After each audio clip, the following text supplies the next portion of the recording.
If you played Stardew Valley for any amount of time, something you're probably familiar with is gold. Use it for everything from buying a magical scepter to buying some potatoes. With that being said, let me ask you a question. How much money do you think it's possible to make in the first in-game year? That's spring 1st to winter 28. 1 million? 3 million?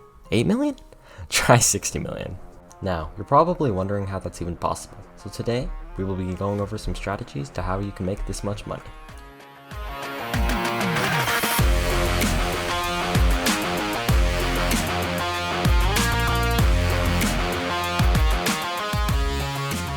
And that number is already pretty high, but in theory it could actually go higher, maybe even all the way up to 100 million. However, the main limiting factor at the minute is actually the patience of players. Let me explain to you why. This run is very dependent on luck factors. There are multiple things you just need to go right in order to have a good run going. However, due to the way Stardew Valley's saving system works, if you mess up badly you can always restart the day. I will go a bit more in depth into this later. Can you see where this is going? This feature can be both a blessing and a curse. Basically, much higher runs are possible.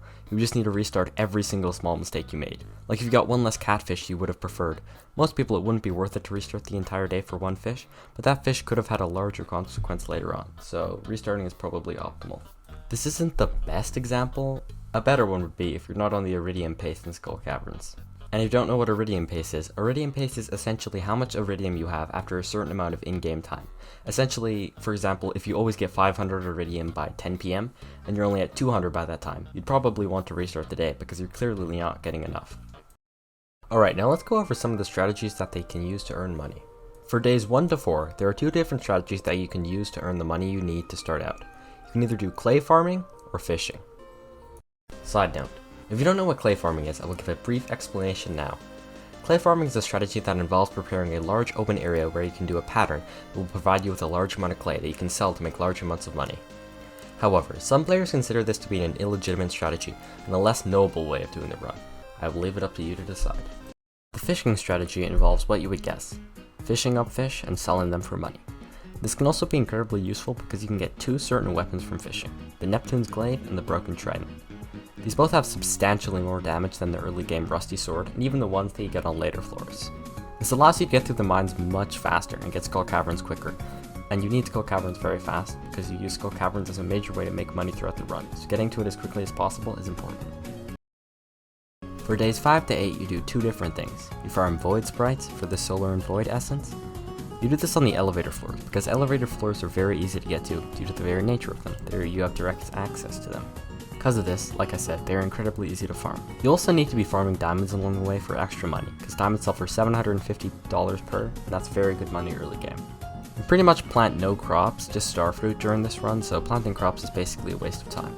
During this time you also need to be trying to get to the bottom of the mines, of course. You'll kind of get that along the way, and hopefully if you get a weapon like the Broken Trident, then you can get down there really quickly. So essentially you just need to farm money and get deep in the mines, for days 5 to 8. Day 9 and beyond. After the first few days, you have a couple of things you need to work on. You need to be doing daily Skull Cavern runs for Iridium to sell, because it's excellent money. Iridium bars sell for 1,000 gold per, or 1,500 per, the perk that boosts the sell price of bars. You also need to be preparing massive fields of starfruit, because starfruit is the best crop for this type of run. Now you may be asking yourself, justifiably so, why not something like ancient fruit or sweet gem berries? Well, let me explain. Starfruit is the highest profit in the game, and it's also the easiest to get because you can straight up buy it from the store. Ancient fruit is difficult to get because you need to find a seed, and then you need to let that seed grow, and then you need to seed maker them so you have tons of them, so it's really just not worth the effort it takes and wouldn't be viable during this run. With sweet gem berries it's the same. You pretty much would have to seed maker like them a ton of times, and it's simply not worth the time it would take, so starfruit is simply better. During this time you also need to be getting preserved jars and kegs. The best way to get these is to buy the coal and all the ores from Clint, because you need to use most of the ores you get from Skull Cavern to make more explosive ammo, etc., and also bombs. After that, you pretty much need to rinse and repeat until you get an incredibly high amount of money. If you're still wondering how this is possible, let me tell you about a few strategies. Most of these runs use a thing called animation cancelling. I'm not actually sure if it's meant to be in the game, but it seems too specific to be left in by accident, so I don't really think it's a bug. But basically, animation cancelling requires you to press right shift, delete, and R, and it instantly cancels the animation of the tool or thing you're using. This allows you to absolutely tear through rocks, trees, stuff like that.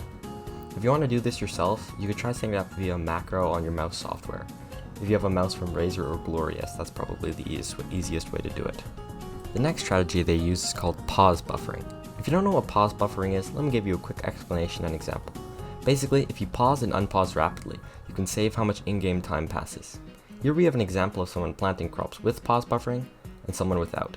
It might take longer in real life time, but in in-game time it saves time, and you need lots of time of course to get large amounts of money. The final strategy we are going to touch on is day resetting. If you know anything about speedrunning, you probably know all about resets. Generally, you reset if something you don't want to happen happens. For example, if you miss a critical jump in a Mario speedrun, you would most likely reset.